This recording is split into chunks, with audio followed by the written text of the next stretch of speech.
하나님이 어디 계시지?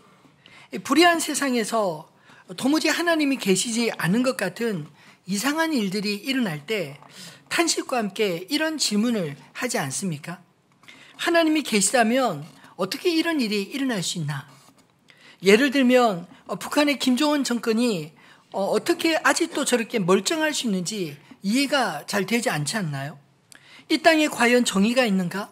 악인이 3대째 저렇게 철권 통치를 이어가는 동안 억울하게 죽어가는 수많은 영혼들에 대해 우리가 느끼는 감정은 하나님 도대체 왜 저렇게 가만두십니까? 이런 답답함이 있지 않으시나요? 오늘 우리가 읽은 이 이야기는 어쩌면 하나님이 없는 것 같은 세상 속에서 하나님이 어떻게 일하시는지 우리에게 보여주시는 그런 말씀입니다. 스스로 왕이 되었던 아비멜렉이나 그를 왕으로 추대한 세겜 사람들의 이야기는 결국 좋은 이야기로 끝이 나지 않았습니다. 세겜 사람들의 배반과 아비멜렉의 분노에 찬 응징으로 피비린내 나는 오늘 본문의 이야기가 근데 이상하게 참 익숙하게 들리지 않나요? 왜냐하면 우리가 알고 있는 역사 속에 수많은 왕들의 이야기 속에 이와 같은 이야기들이 무수히 많기 때문입니다. 아버지가 자식을 죽이고 자식의 아버지를 죽이고 형제들이 형제를 죽이는 그런 수많은 악한 일들이 역사 속에 피비린내를 진동하지 않나요?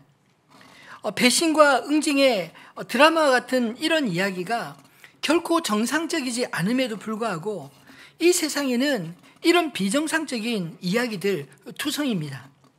그래서 어떨 때는 정상적인 이야기가 오히려 이상하게 들리지 않으시나요? 하나님의 아들, 이 땅에 진정한 왕으로 오셔서 공생애를 사시고 십자가 위에서 자기 백성을 위해 죽으신 그리스도의 이야기는 마치 신화처럼 들리지 않으시나요? 오늘 우리가 읽은 이 사사기의 말씀은 이스라엘의 진정한 왕이신 하나님을 그 백성들이 거부했을 때 그 백성들이 스스로 세운 왕으로 인해 어떤 어려움을 겪어야 했는지 말씀하고 있습니다.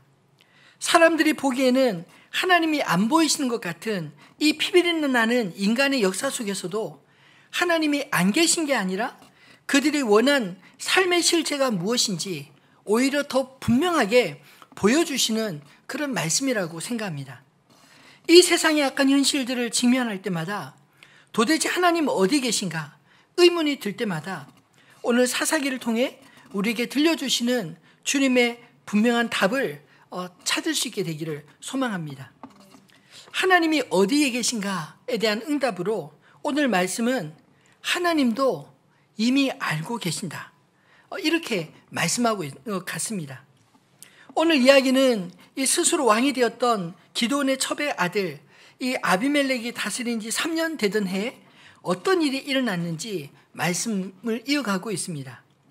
22절 말씀에 보면 아비멜렉이 이스라엘을 다스린 지 3년에 이스라엘의 공식적인 왕은 아니지만 아비멜렉이 스스로 왕이 되어 다스린 지 3년이나 지나갔다는 것입니다.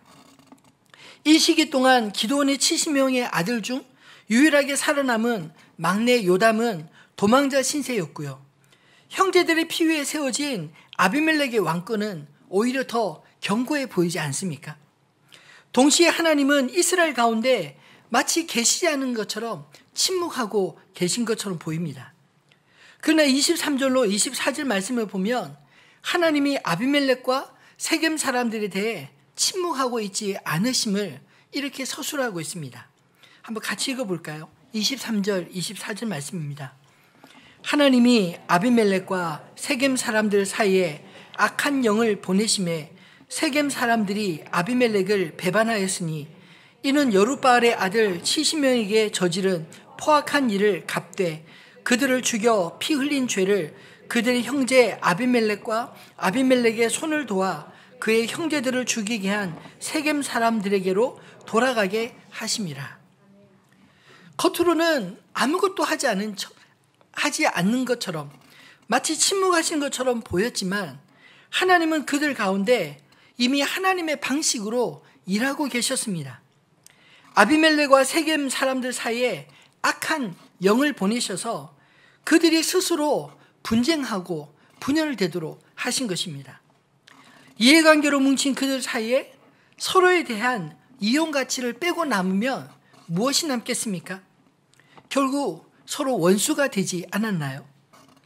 오늘 25절 말씀이 바로 그 단초가 됩니다. 세겜 사람들이 산들의 꼭대기에 사람을 매복시켜 아비멜렉을 엿보게 하고 그 길로 지나는 모든 자를 다 강탈하게 하니 어떤 사람이 그것을 아비멜렉에게 알리니라.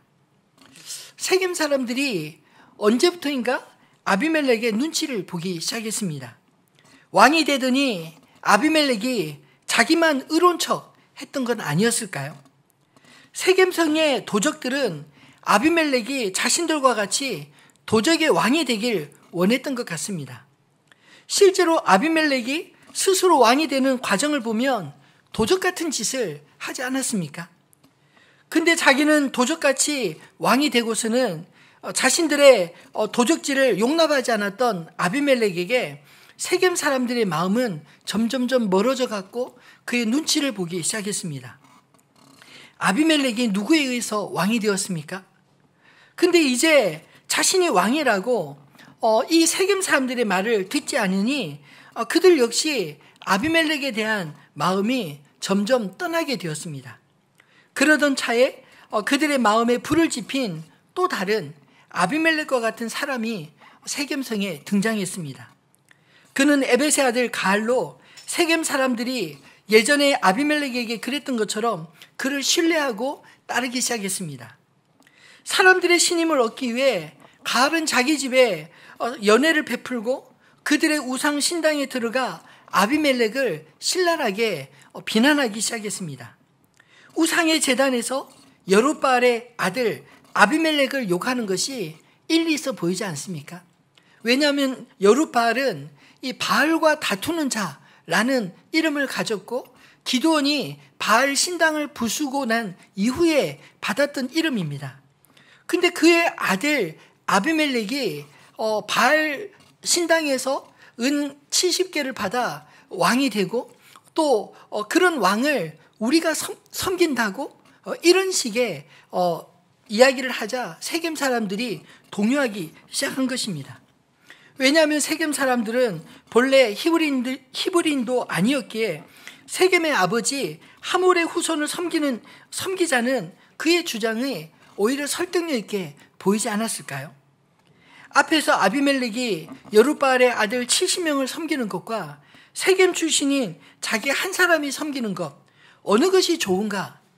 이미 그런 주장에 설득당한 바 있었던 세겜 사람들은 이제는 가알의 말에 설득을 당하고 있었습니다.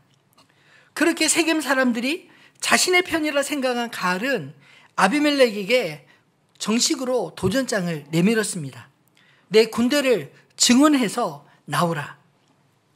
근데 여기 세겜 사람들 모두가 다 가알 편의 사람은 아니었습니다. 그 성읍에 아비멜렉의 신하 스볼은 은밀하게 아비멜렉에게 밀사를 보내어 세겜 사람들에 대한 정보를 주고 가알을 처단할 방법을 제시하며 아비멜렉은 성 바깥에서 자신은 성 안에서 가알을 협공하자 제안을 합니다.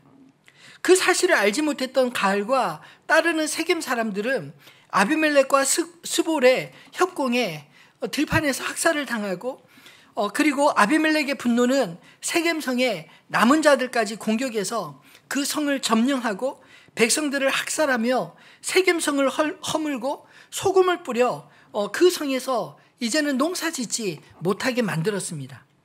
그래도 분을 참지 못하고 엘브리 신전 보르로 도망간 세겜의 사람들에게 불을 놓아 남녀 1000명을 더 죽였다고 성경 기록하고 있습니다. 그들은 아비멜렉을 밧 브릿의 신의 이름으로 왕으로 세웠던 사람들이었는데 그들이 정작 위기에 닥쳤을 때 바알 브릿도 그들을 지켜주지 못했고 요담의 저주와 같이 그들이 세운 가시나무와 같은 왕 아비멜렉에 의해서 그들 모두가 비참한 최후를 맞고 말았습니다.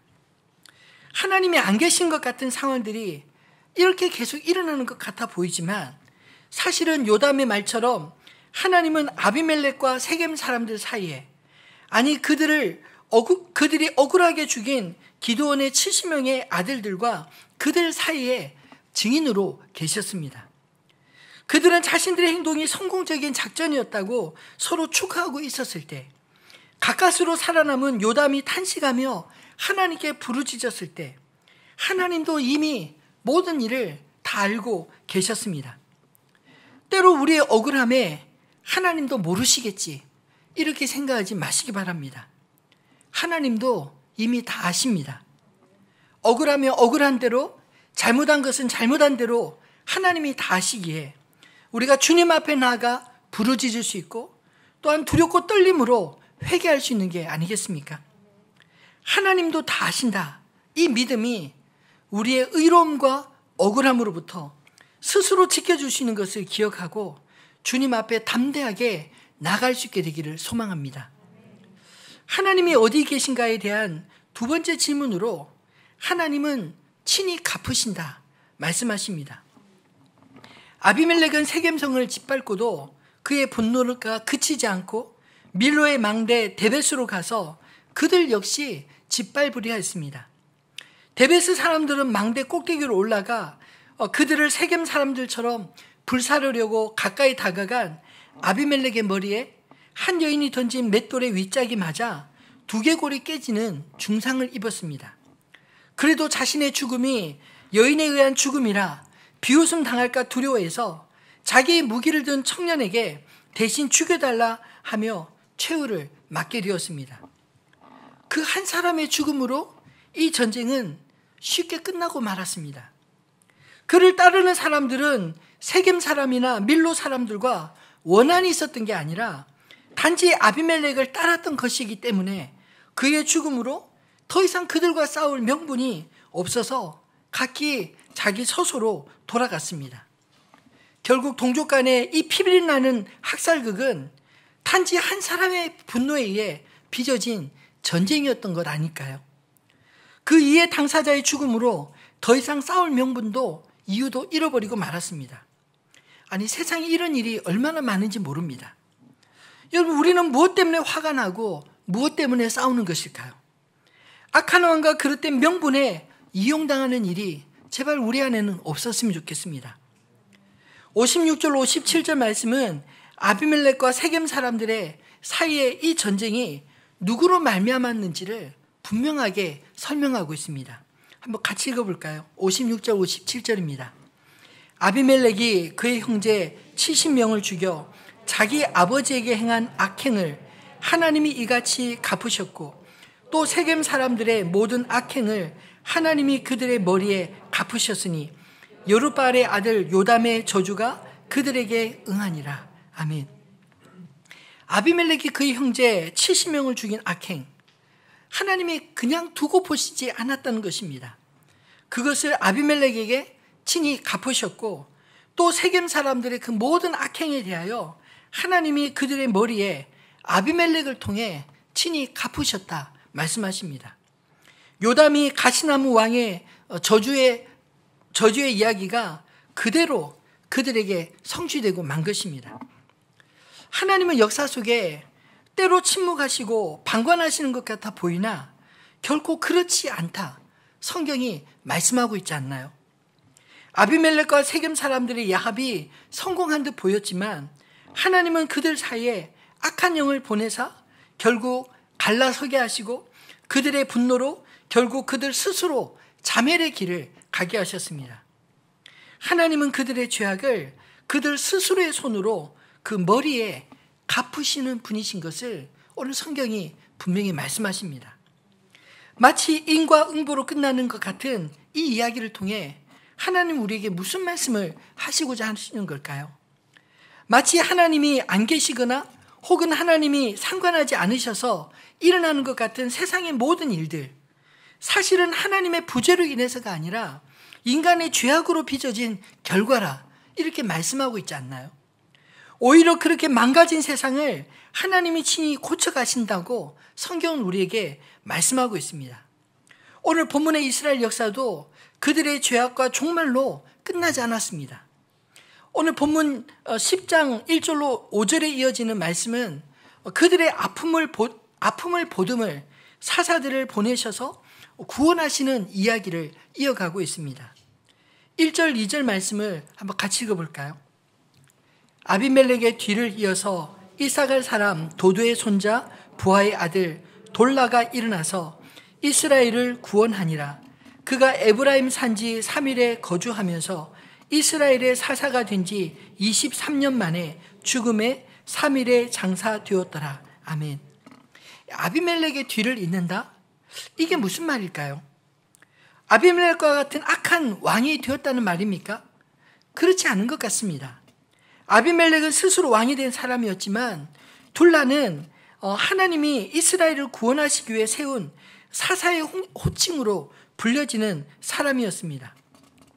다만 아비멜렉의 뒤를 따르는 그 혼란한 상황으로부터 이스라엘을 구원한 사사였다라고 기록합니다.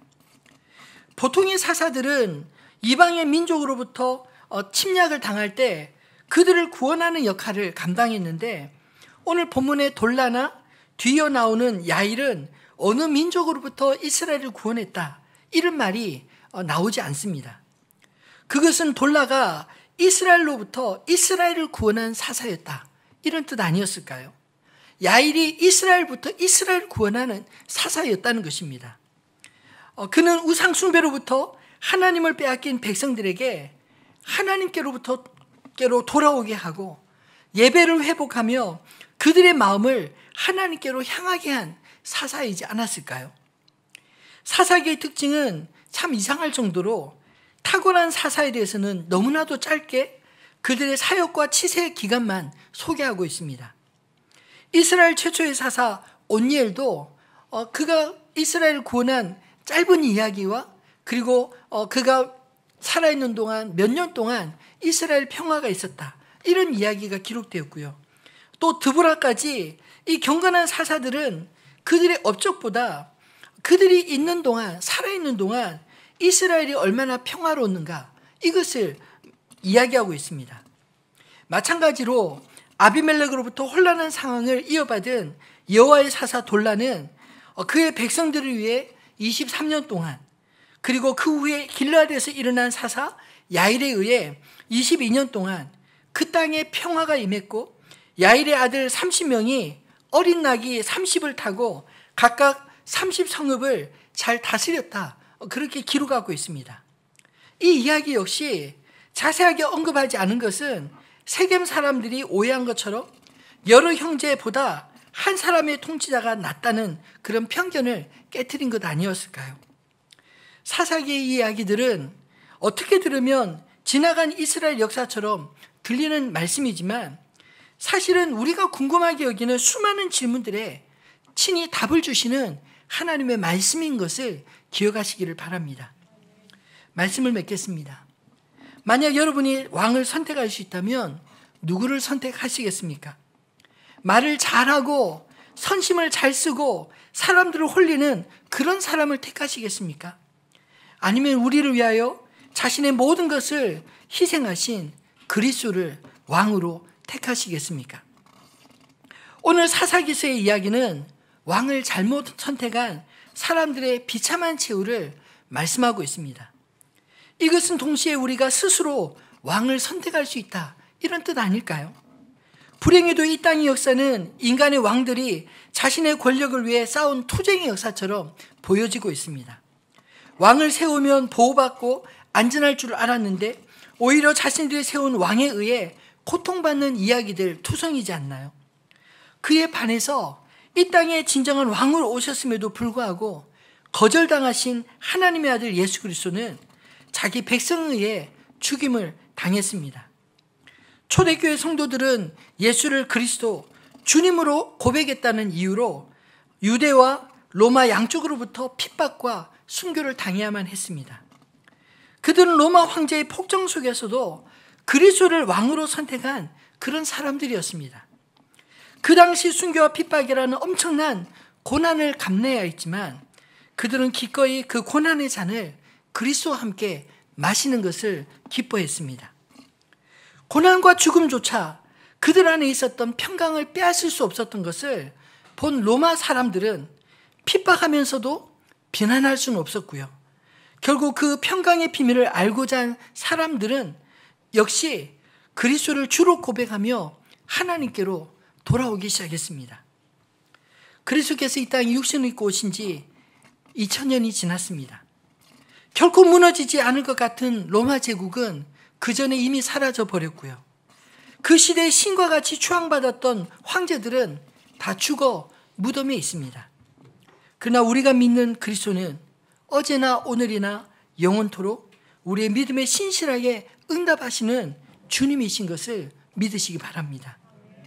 이사야 선지자가 예언한 것처럼 그리스도께서 다스릴 나라는 하나님의 여심과 하나님의 백성들의 믿음으로 이 땅에 세워집니다. 이사야서 9장 6절로 7절 말씀을 같이 읽어볼까요? 이는 한 아기가 우리에게 낳고 한 아들을 우리에게 주신 바 되었는데 그의 어깨에는 정사를 메었고 그의 이름은 기묘자라 모사라 전능하신 하나님이라 영존하시는 아버지라 평강의 왕이라 할 것임이라. 그 정사와 평강의 더함이 무궁하며 또 다윗의 왕자와 그의 나라에 군림하여 그 나라를 굳게 세우고 지금 이후로 영원히 정의와 공의로 그것을 보존하실 것이라. 만군의 여호와 열심히 이를 이루시리라. 아멘. 여러분, 하나님이 꿈꾸시는 영광스러운 하나님 나라 말씀을 통해 보이시나요? 성경은 자신의 왕을 선택한 사람들의 이야기입니다. 아비멜렉과 같은 사람을 왕으로 선택한 사람들의 최후도 성경은 기록하고 있고요. 동시에 신약의 성도들, 핍박 가운데서도 자신을 위해 십자가의 죽음을 선택하신 그리스도를 왕으로 선택한 사람들의 이야기를 우리는 성경을 통해 듣게 됩니다. 오늘 사사기 이야기가 아비멜렉과 세겜 사람들의 비극적인 선택의 결과를 보여주고 있지만 동시에 믿음의 주요 온전케 하시는 그리스도 예수를 믿는 주로 믿는 자들이 누리는 자유함과 기쁨을 이 말씀을 통해 비교할 수 있도록 우리에게 보여주시지 않으시나요? 바라기는 우리의 눈이 오늘 본문의 사사기에만 머물지 마시고 사도행전을 통해 그리스도를 주로 섬겼던 믿음의 선배들을 본받게 되기를 소망합니다. 우리를 아시고 우리를 위해 친히 갚으시는 왕 대신 주의 부르심에 믿음으로 기꺼이 응답하는 저와 여러분 되시기를 주님의 이름으로 축원합니다.